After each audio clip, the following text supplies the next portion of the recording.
नमस्कार, मैं सत्यम सिंह सूर्यवंशी आप सभी का अपने कार्यक्रम काम की बात में हार्दिक स्वागत और अभिनंदन करता हूं। आज का विषय है भारतीय रुपए का गिरावट। भारतीय रुपए बहुत तेजी से नीचे गिर रहा है।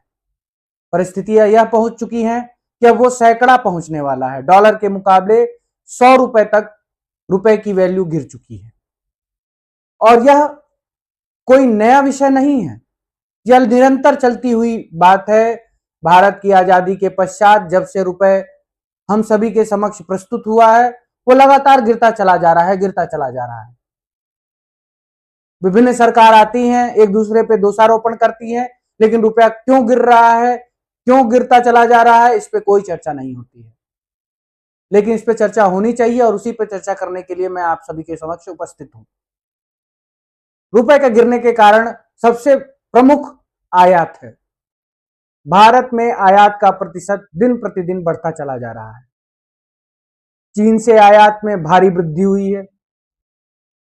50% से ऊपर वृद्धि हुई है, 90% तक हुई है। अमेरिका से आयात में वृद्धि होने वाली है, जिस प्रकार का ट्रेड डील हुआ है, और विभिन्न देशों से आयात ही हो रहा है। तेल आयात हो रहा है, कच्चा तेल के साथ साथ अब तो एग्रीकल्चर के आइटम भी आयात होने वाले हैं। तो जब आयात होगा तो हमारा डॉलर बाहर जाएगा, जो हमारा फॉरेक्स रिजर्व है वो कम होगा। जब डॉलर कम होगा तो रुपए की कीमत गिरेगी, रुपए की कीमत संभालना कठिन होगा। सोना हम ज्यादा खरीदते हैं, वो भी कहीं ना कहीं हमारे रुपए के गिरने का कारण हो सकता है, लेकिन वो सिर्फ एक कारण है। लेकिन जो सबसे बड़ा कारण है उस पर सरकार चर्चा नहीं कर रही है कि भारत में आयात में वृद्धि हो रही है और निर्यात नहीं हो रहा है। अगर भारत में निर्यात होता तो हमारे पास डॉलर बढ़ता, फॉरेक्स रिजर्व बढ़ता, और फॉरेक्स रिजर्व अगर बढ़ता तो रुपए मजबूत होते। डॉलर बेच के हम रुपए मजबूत बना लेते। आरबीआई यह कर सकती थी, लेकिन यह भारत की सबसे बड़ी समस्या है कि भारत में आयात में वृद्धि लगातार हो रही है और निर्यात में गिरावट लगातार ही होती चली जा रही है और सरकार इस पे कोई कार्रवाई नहीं कर रही है। मैन्युफैक्चरिंग सेक्टर के लिए मेक इन इंडिया बनाया गया, वो पूरी तरीके से ध्वस्त हो चुका है। मैन्युफैक्चरिंग सेक्टर एकदम जीरो है। सिर्फ सर्विस सेक्टर थोड़ा बहुत संभाल के देश को रखा है। सर्विस सेक्टर के लिए हमारे देश के नौकरशाह रोजगार के लिए दूर दूर विदेशों में जाने वाले लोग हैं, कमा रहे हैं, कमा के वहां से पैसा भेज रहे हैं, वही थोड़ा बहुत संभाल के रखा है। सर्विस सेक्टर ही काम कर रहा है, मैन्युफैक्चरिंग सेक्टर बिल्कुल शून्य हो। जब तक मैन्युफैक्चरिंग सेक्टर मजबूत नहीं होगा तब तक निर्यात नहीं होगा। जब निर्यात नहीं बढ़ेगा तो हमारे पास डॉलर नहीं आएगा, डॉलर नहीं आएगा तो रुपया मजबूत नहीं होगा।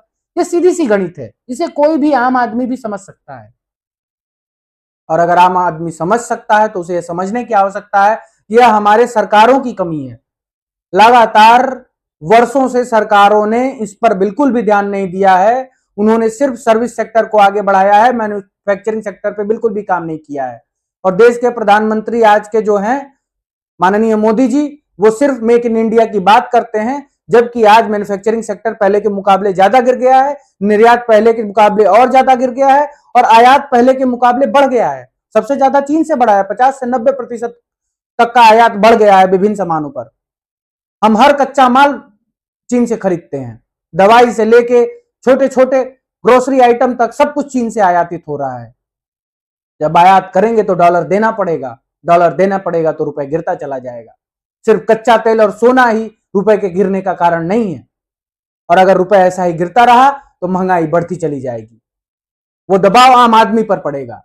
इसीलिए मेरा आप सभी से अनुरोध है कि जन जागृति फैलाएं, रुपए के गिरने के कारण को समझाएं, सरकार पर दबाव बनाएं, ऐसी जन जागृति फैलाएं कि सरकार दबाव में आए और वो मैन्युफैक्चरिंग सेक्टर पे ध्यान दे। कच्चे तेल के आयात के साथ ही वह यह भी ध्यान दे कि देश में मैन्युफैक्चरिंग सेक्टर में आने वाली बाधाओं को किस प्रकार से दूर किया जाए। अगर हमारा मशीनरी जिस पे भारी टैक्स सरकार लगा रही है उस पे थोड़ा टैक्स कम किया जाए तो आम आदमी मशीन लगाने की सोचेगा। कच्चे माल पे थोड़ा टैक्स कम किया जाए तो आम आदमी कच्चा माल लेगा, वो सस्ते कीमत पर सामान तैयार कर पाएगा। लॉजिस्टिक सप्लाई में भी खर्च होने वाला है, तो वो सस्ते दाम पर जब मार्केट में फाइट करेगा तो भारत में मैन्युफैक्चरिंग में वृद्धि होगी, विदेशों में हमारा माल फाइट कर पाएगा क्वालिटी में और रेट के मामले में, तो निर्यात में वृद्धि होगी। लेकिन सरकार उस पर काम नहीं कर रही है। सरकार कमीशन खोरी पे काम कर रही है।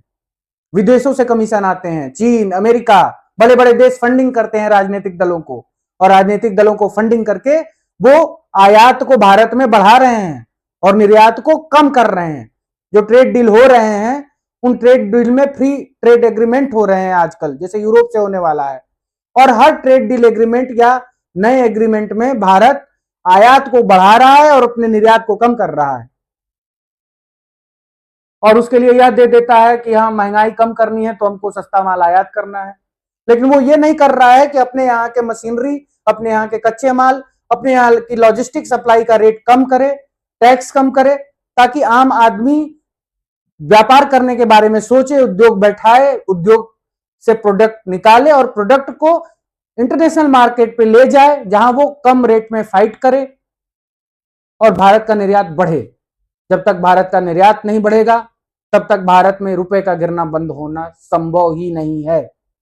जब तक आयात कम नहीं होगा तब तक रुपए का गिरना बंद होना संभव ही नहीं है। और सरकार सिर्फ बातें कर रही है, संपूर्ण ब्यूरोक्रेसी सिर्फ बातें कर रही है, मेक इन इंडिया फलाना ढिमका, सिर्फ बातें हो रही हैं, काम कहीं नहीं हो रहा है। और काम तभी होगा जब जनता सवाल पूछेगी, जब जनता जागृत होगी, जब जनता जन जागृति करेगी। इसीलिए मेरा आप सभी से अनुरोध है कि मेरे समझाए गए विषयों को गहराई से समझने का प्रयास करें और समाज में जन जागृति फैलाएं। आज का विषय यही समाप्त होता है। नमस्कार।